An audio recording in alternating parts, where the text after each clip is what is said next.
All right, class, welcome to movement pattern number 6. So movement pattern number 6 is the glute bridge. Now, the reason that this is one of my essential movements is because we live in a world that is anterior dominant. Okay, so a lot of people are sedentary, a lot of athletes usually are more like quad dominant, which leads to tight hip flexors, it leads to underactive hamstrings and glutes. So one of the ways that, or one easy movement pattern that is out there that will help you fix those problems is the glute bridge. It's a direct target to getting through, getting your glutes and hamstrings stronger and activated so that they are going to help with other movements in hip extension. So this is an essential movement pattern for me. We're going to show you how to progress through that. I'm going to talk a little bit more about volume considerations and frequencies with this movement pattern compared to other ones. But again, this is going to wave from the lowest progression all the way up to the most complex, difficult progression. So make sure you have your checkoff sheets ready to go. You want to get the form cues, and you also want to get the common mistakes as well as the anatomy. But I will tell you right now, the most part for all of these, the anatomy is going to be the glute muscles and the hamstring muscles. Okay, so the first progression is going to be a glute bridge on the ground in the supine positions, which just means on your back. Now, the reason that I like to start people on the ground with no weight, so we're only going to go body weight with this, is because this is actually one of the harder ways for someone to go through hip extension. And this will kind of help you understand and address somebody's mobility needs, because a lot of people and athletes might not even be able to accomplish this. So it's going to give you some cues as far as what you might need to be doing mobility-wise because they can't actually do this movement. So how it works is somebody's going to lay on the ground, and what you want is to have their whole foot on the ground, and you want the legs to make about a 90-degree angle. Now, what's going to happen is you want your upper back on the ground. Your hands can kind of be placed where they're comfortable. So for me, I kind of have them sitting right on my abdomen, or I'll kind of put them down out here in front of me. Now, what's going to happen is you need to have the person keep a neutral spine, and they need to push their heels into the ground in order to turn on their glutes and hamstrings to go through hip extension. So what it should look like is here, I have that 90-degree angle, my chin is tucked, I'm trying to keep a neutral spine, I push my heels into the ground, and I drive up into hip extension. I come back down, I drive up. I come back down, I drive up. The common things that people will do wrong is they'll have their pelvis tucked the wrong way, so they won't actually be able to move anywhere, and they're really just rotating on their spine. So they're not actually getting any hip extension. Also, what people will do is they will push through the balls of their feet. So they'll be on the balls of their feet, and they'll try to push this way. So you see my range of motion is very limited if I don't actually keep a neutral spine. I have my pelvis stacked over my ribs, and I'm pushing through my heels all the way up. So just by you coaching somebody to do this correctly will allow them to find themselves in the right spot in order for them to move on in the progression of the glute bridge. So the second progression for the glute bridge after you've gone through the body weight supine on the ground version is you move onto a bench with a dumbbell. Now, one thing I will say as far as volume considerations for this movement, on the ground supine is something that you start with and you do a very, very high amount of reps. The reason for that more is about letting somebody understand how to actually do the movement. So for me, what I would do is I actually prescribe 50 plus reps at the beginning of a workout in somebody's warm-up, one would say, right? So in the warm-up is where I'll allow them to kind of find themselves moving through the right pattern, firing the glutes and the hamstrings to ensure that they're going through hip extension correctly. If you're working with somebody who's new and we're on a full body type of split, you could do that every single day. Even if you're not on a full body and somebody has a true weakness, you take that movement that you were doing, you place it in the warm-up, and you have them do that every single day. Again, high volume's good for that. It helps to build a little bit of hypertrophy in a micro-dosing sense, which means you give them a little bit every single day. That will allow them to find themselves in that movement more often, which might help fix the imbalance that we were talking about in the beginning, anterior to posterior. Now, when we're talking about actually adding a stimulus as far as adding a training load, the way that we go is we start moving and we put somebody on the bench. Now, this is something that probably all of you have seen, And this movement is, we have somebody sit and we put their upper back on the bench, just like the upper back was over there. And what we're going to do is we need the person to have, again, their legs at about 90 degrees. So that's really where we're looking. Now, again, people will mess this one up in the same way that they did over there. Okay, so what things they will do is they will rotate back over the bench. So they're not actually emphasizing the glutes. And what you can see is my spine actually starts to close. It becomes concave. Okay, so I'm rotating my pelvis the wrong way, and I'm more focusing anteriorly instead of posterior. So what you need is that neutral spine. You want your ribs stacked over your pelvis. I'm still looking for my feet flat. I'm trying to push my heels into the ground and get up to parallel with the ground. So I start at parallel, my chin is tucked, I come down, and I drive through. Come down, drive through. You see, if you look at my upper back when I do it correctly, I'm not rotating over the bench. I am staying right here. So, when we're talking about adding training load, the first place that you start is on this movement with the bench, and you add a dumbbell on top of the hips. So one thing you want to be aware of when you do this and you add the dumbbell is it can be a little uncomfortable for some people. Okay, so adding the dumbbell, it can push onto their pelvic bone a little bit, so you have to be aware of that. Maybe get somebody a pad if they need it. Okay, so again, once you add the weight, it doesn't really change. Everything's the same, except your hands you place on the dumbbell to make sure it doesn't roll towards the person.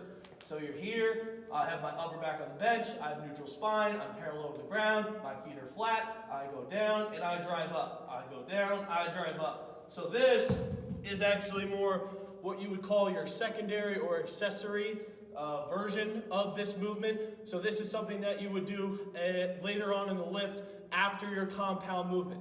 Now, for glute bridges, there is compound versions of this progression, of this movement pattern. We're going to get into that in a minute.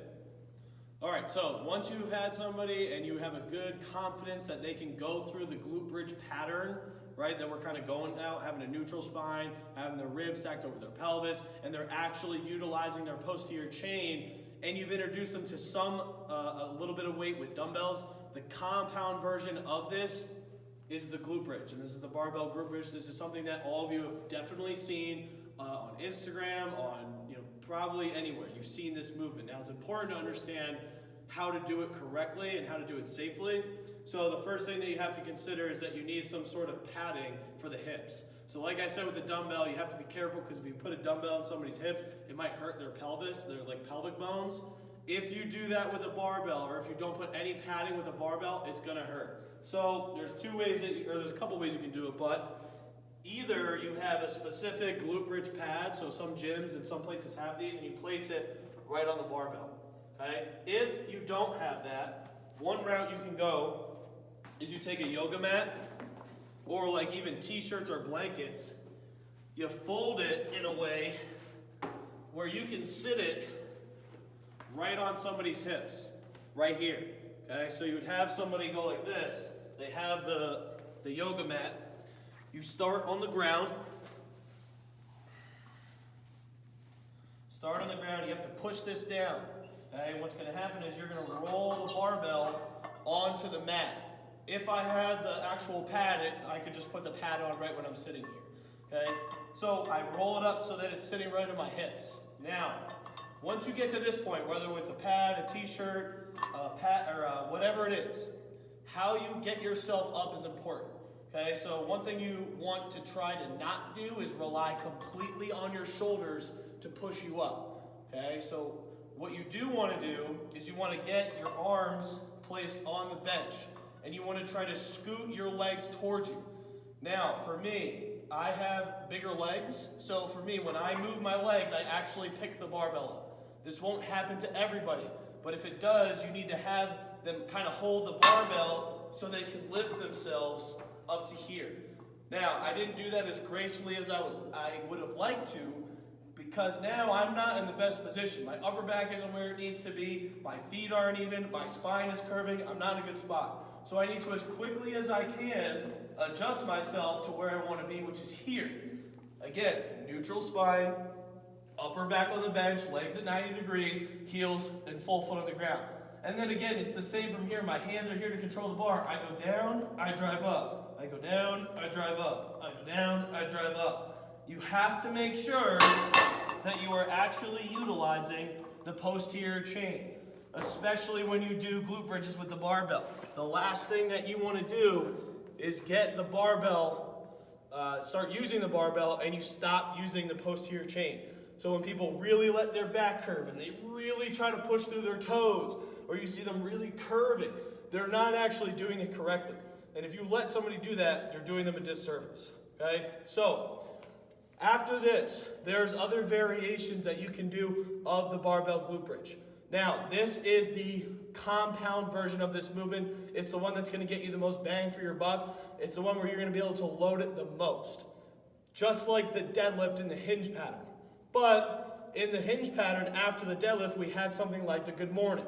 The good morning isn't the king of the movement pattern, but it is a more complex way to load the movement pattern.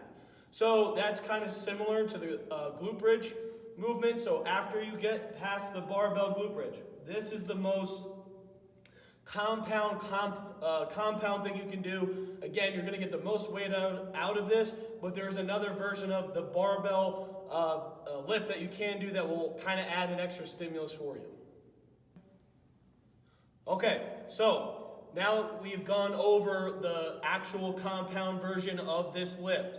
There's another way that you can do this in a more complex way that you don't want to start with. You want to master the 2-foot bilateral barbell glute bridge first, and then what you can move to, which is significantly more difficult, is you go single leg glute bridge with a barbell. Now, doing the single leg glute bridge is more difficult because you are adding in another plane of motion to the lift that you're doing. Now, we didn't go over the planes of motion in this class, but all it means is you're adding some sort of rotation to this. So if I have both my feet on the ground, I really can only go up and down. I'm staying in a sagittal movement, right? So I'm staying just up, down, right? So it's kind of here, up, down. When I go on one leg, what happens now is that I'm not sturdy on both sides. I take this away, so now I can twist, and I have to resist that twist as I go down, so it's more difficult. So when you do this, you're still aiming to look the same as you do with the 2 feet, which means that you're going to be parallel to the ground. Your spine's still going to be neutral, but it's more difficult because you don't have the other leg to counterbalance you. So if this is something that you're going to do, the way that you get set up for this is the same as the other one. I'm not going to put the pad on for this, so make sure you have a pad, okay? But I get the barbell to my hips. I set up as if I am going with 2 legs, okay? Now, quick note, see what I just did. I did not make the barbell even on my hips, which means that it's going to tilt. So I have to adjust the bar so that it's even on either side so that it's balanced, right? So I'm here, I come up, I get set up with 2 legs. Before I switch to 1 leg, I need to put that leg more in the middle of my center of mass. So if I just try to go 1 leg from here, I'm going to immediately fall over because I'm not counterbalancing the weight. So what I need to do is move my leg more towards the middle, and I bounce. From here, up, down, up, down. Again, going from 2 legs to 1 leg on a glute bridge is extremely difficult. Okay, this is an advanced movement for this progression. It's not something that you need to do. It's just if you need to progress somebody further and further, they're looking for a little bit more of a challenge, that's something that you can do. You just have to make sure that they're doing it correctly. So that's the conclusion of all the movement patterns. Make sure you fill out your exercise checkoffs, both of them fully. If you have any questions, you need to reach out. Other than that, great job.